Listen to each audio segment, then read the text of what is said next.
Jẹ́ ká máa wá lé mo orúkọ yìí. Orúkọ mi ni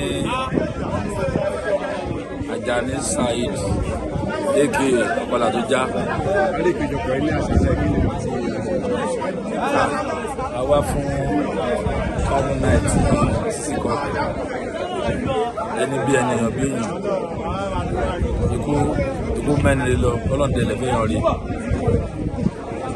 Kí ni ẹ̀dẹ̀ sọ nípa Sisi Quadri? Orí ìyàwó gbogbo ni wọ́n jẹ́. Kílẹ̀ lè sọ nípa orí ìyàwó gbogbo ni wọ́n jẹ́. Sisi Quadri. Èmi àti Mọ́ránsì láyé ìgbà tí ó sì bá ajílẹ̀ ṣiṣẹ́ ni. Bá ajílẹ̀ ṣe mi pọ̀. Mo ti ìgbà yẹn láti mọ́ra. Ó ṣèyàn tó jẹ́ pé ó máa ń múyàn sínú. Tó bá bu yíyí ìdáyẹ̀ gbogbo yíyí sí fúnra náà tó máa ta sí padà. Òun ò kágún, èmi tó kù kò kágún. Orúkọ mi ṣeré nọ́mà inú ẹ̀jẹ̀ tiẹ̀ ni.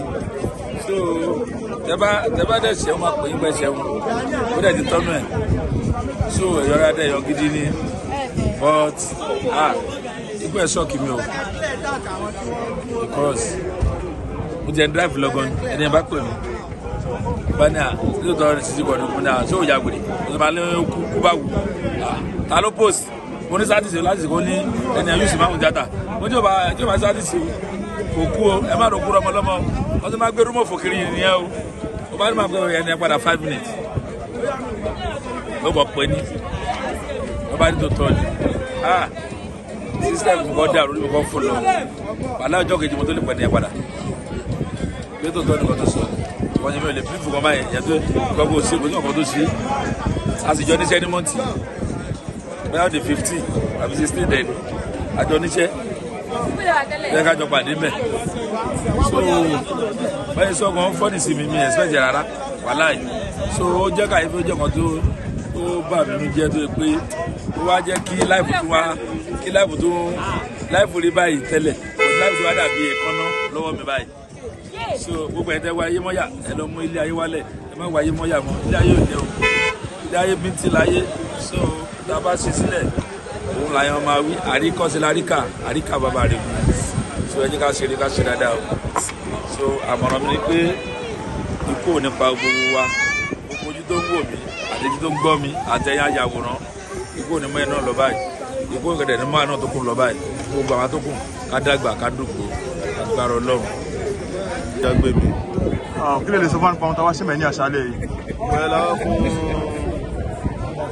Candlelight Sisi Quadri ara wa tí ó dolóògbé. Gbogbo ọgbọ́n tọ̀tọ̀ mi yóò. So rí tí moment tẹ́fíjọ́ wà tẹ́fíjọ́ ṣiṣẹ́ kí lè lè sọ fún briefly nípa wọn? Tí bá ní kí n máa sọ àwọn good qualities Sisi Quadri ilé aṣí ilé amú wọn. Sisi was a good person. Sisi dá gan. Má dé location èébú aláwàdà I don't know how to put it wọ́n máa bú ẹ wọ́n máa sọ̀rọ̀ burúkú sí ẹ wà á dẹ̀ máa rẹ́rìn ẹ mọ̀ ikú Sisi ó shock me gan because ó ṣe nǹkan tí anybody else ẹ̀yàn tó bá lóun rí ẹ mọ̀ pé ẹlòmíì tó bá kú kò ní shock yín bóyá ẹ ti rí kó ti ń sick tẹ́lẹ̀ ẹ ti mọ̀ pé ní ok ó máa ń sick tó bá pè máa wọ pé ìyá Ọlọ́run ti kú yọ but this one ẹni tí lẹ́yìn tó sọ pé bọ̀dá Peter torí pé bọ́ẹ̀ bọ̀dí Sisi Quadri máa ń pè ń bọ̀dá that's another good thing àwọn yẹn kò sí ẹni tí Sisi Quadri ń pè ń bọ̀dá bọ̀dá Peter ewu ó ti rẹ̀ mí o mo fẹ́ lọ sinmi mo fẹ́ lọ sùn mo fẹ́ lọ ṣe kinní ó tán gbogbo àdàdà máa ń sọ pé ó rẹ̀ wá because back to back oníkálukú máa ń ṣe kiri but ikú Sisi Quadri honestly is still a shocker kọ́nà fún wa ní closure but mi ò tí ì rí any closure for now but kọ́nà ń kàn fún wa I don't know. Alright, so kí wá ní advice fún àwọn upcoming artists tó ṣe ń bọ̀ láti lè ṣe pẹ̀lú ní industry? Aṣá ti rí èèyàn dàgbà èèyàn ò dàgbà gbogbo aníkú máa mú lọ but gbogbo nǹkan tá a bá ń ṣe ní industry ẹ jẹ́ ká níwà dáadáa ṣèbéyàn kan ló kù yìí tí gbogbo àfiṣẹ́ tá à ń ṣe lẹ̀ dáwà fún Candlelight ẹlòmíì máa lọ bẹ́yẹn tó yẹ pé kọ́ pé Candlelight ní Èkó hotel kò sẹ́ni tó máa débẹ̀ but everybody ń gbìyànjú àti wá fún Candlelight èyí tó tún fẹ́ ṣe níwò gan gbogbo àtún máa lọ síbẹ̀ ẹ ká máa ṣe dáadáa let's be humble Sisi was humble to a fault ẹ jẹ́ ká ní ìwà ìrẹ̀lẹ̀. Let's be humble.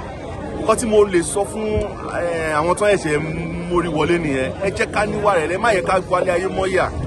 Sisi dá gan, ṣe bóun là ń sọ ń sìn. Èèyàn tí ò da, instead ká máa parọ́ àní sọ anything, a máa dákẹ́ ni. But for Sisi I can say it anywhere, he was a good person. So go on the prayer ní ọjọ́ tẹ̀lé fún ọ. Àdúrà mi ni pé k'Ọlọ́run tẹ̀ sí afẹ́fẹ́ rere. Gbogbo àwọn ẹbí tó fi sílẹ̀, a mọ̀ pé ipò tí Sisi fi sílẹ̀ ní fámílì ẹ̀ àti réyàn di ó máa difficult, but Ọlọ́run á bá wọn di. Ọlọ́run á rán láàánú sí wọn, Ọlọ́run á dẹ̀ tù wọ́n nínú. God will comfort them. Industry náà tí Sisi fi sílẹ̀, ayé Sisi yẹn, mi ò tí ì rí any actor for now for now. Irú Ọlọ́run ni ò sí irú èèyàn wà. But for now, mi tí èèyàn tó lè take place Sisi ní industry. So gbogbo àyè tó fi sílẹ̀, Ọlọ́run bá wa wá àwọn tó máa fi dì fún wa. Àdúrà tí mo lè ṣe ni. Ọ̀rẹ́ ṣe gan ló pọ̀ fún àpèsà. Ẹ ṣe gan. Yomi tó máa cast àbúrò mi ló wá jẹ́ nínú iṣẹ́ yẹn bẹ́ẹ̀ pé mi mo tún fún un lówó sóko ráyè bo inú mi dùn. But still àwọn ẹ̀ṣẹ̀ parí iṣẹ́ kan tán á fẹsẹ̀ kanlẹ̀ ní táìtù ẹ̀. Mo ṣe ọba, òun ṣe ọmọ ìlú alágbára kan ó wá gba gbogbo agbára lọ lọ́wọ́ ọba. Ọba wa dé kó lọ́ pọn mi, ó bú mi tẹ̀.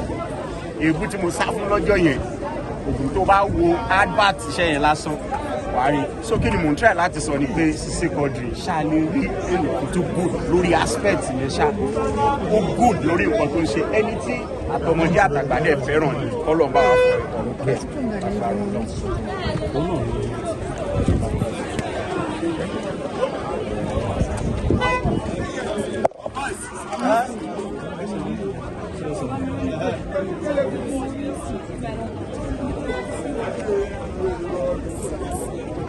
Kẹ́ bá máa sọ ìrìn àjò yín, àwọn nǹkan tí ẹ̀yin sọ nípa Sisi Quadri. Lákọ̀ọ́kọ́ náà orúkọ mi ni ọmọọba Olúwafọlájìmí Àkàndé Roland tí gbogbo èèyàn mọ̀ sí Mr. Roland.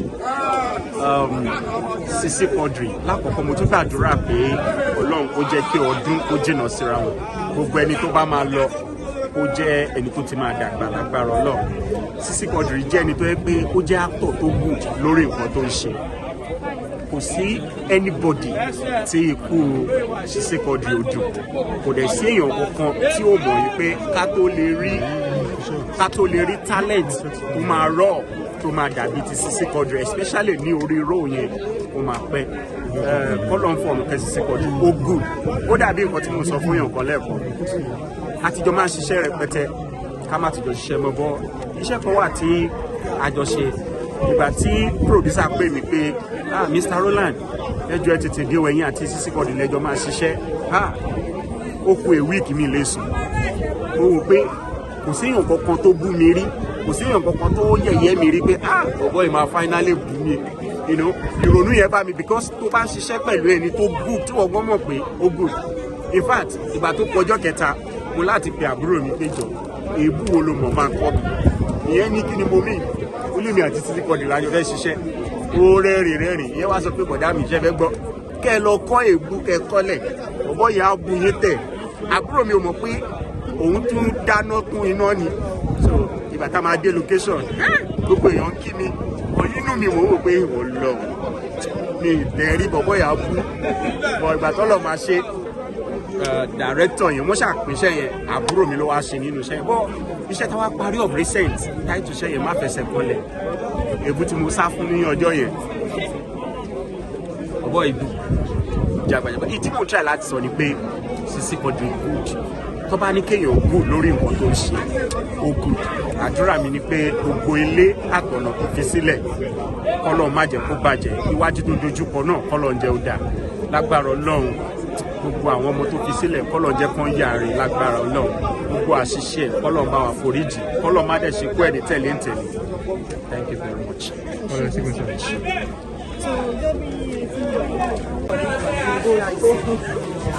Sisi Quadri ní ẹ̀kọ́ tó bá wà ní ẹ̀sìn ìgbàwá ní program Candlelight Vigil. ṣé o bá ní àdúrà kẹ́yìn fún ní ọjọ́ kìíní yìí. Inshallah, àjọyọ̀ fi dá sí tó gbé Sisi Quadri jẹ́ tó pé ń gbìyànjú òun yàn fún yín òun dúró àwọn ènìyàn òun ṣe ìgbéraga ẹgbẹ́ tó ń struggle ìgbà tí gbogbo ẹ̀dẹ̀ tí wàá ń dùn náà wá lọ sí ìyá ọ̀sẹ̀ tó lè bí ọ̀nà bá lè tẹ́ tó kò jẹ́ kó bá dárí ẹ̀sẹ̀ ó fà àjọyọ̀ fi dá sí gbogbo àwọn tó dẹ̀ fi sí ẹ̀ka máa kọ́ káwọn náà má fà rẹ̀ nígbà tí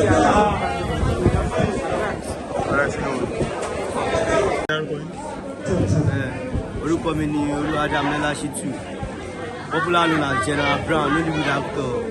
Ọmọ eléyìí ó dùn mí gan because the last time tí mo rí wọn orí sẹ́ta àwọn bọ̀dá wa sí mo ti wọn ẹ̀mí dẹ̀ mo sì lọ bá wọn mo lọ bá àwọn èèyàn tó jẹ wá. Unfortunately it's a big loss. Ọlọ́run ọba Elédùmarè á tẹ́ wọn sáfẹ́fẹ́ rí o. Àwọn ọmọ tó filẹ̀ wọn ní jìyà lágbára Ọlọ́run ọba Elédùmarè. Mi ní mọ̀ ìsìnkú fẹ́ sọ bọ́ àwọn ènìyàn ìwọ ọmọ dákódákó ìwọ ọmọ dákódákó ògógó láì inú mẹ́rin dá òjáwé tútù gbọdọ̀ lẹ́nu àwọn ọlọ́mọ òdò yìí kájọ̀dọ̀ aládọ̀dọ̀ bíi dákun máa dòyìn kámi ládọ̀dọ̀ mọ́ èrò òjè ní àgbẹ̀ mo ti ká àdọ̀dọ̀ ó lọ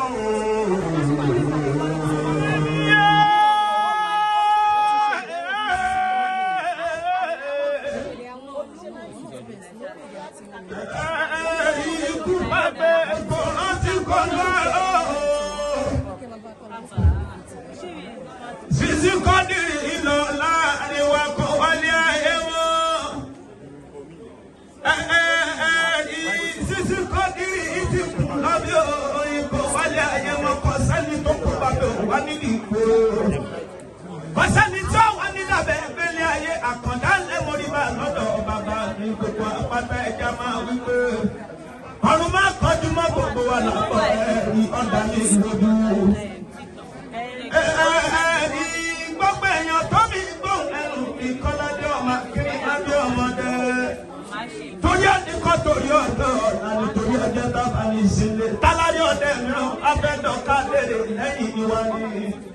Ẹ jẹ́ kí n máa dé ìwọ olódò ọba ọmọ tẹ́nibọ̀ lọ́wọ́ ọmọ tẹ́ni tó mèrè. Ìwọ tí ó ní kọ́ ọ̀rọ̀ ìwọ tí ó nílẹ̀ kù.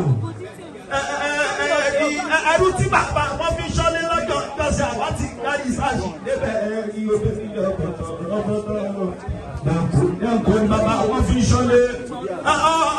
Ọmọ báwọn náà máa yọ lọ́la àti ṣàkẹ́kẹ́. Bẹ́ẹ̀ mọ lọ́la àti bàbá jà bẹ́ẹ̀ mọ lọ́la àti mọ̀ pàbẹ́ ìdíṣẹ́nu jẹ́jẹ́ kí ọmọ ẹgbẹ́ lọ́la àti mo fẹ́ ti mọ̀. Sisi Quadri bọ́ bá dán ọ̀sọ̀rọ̀ ìpàdé dojú ọjọ́ ìjọ mi ọjọ́ rẹ̀.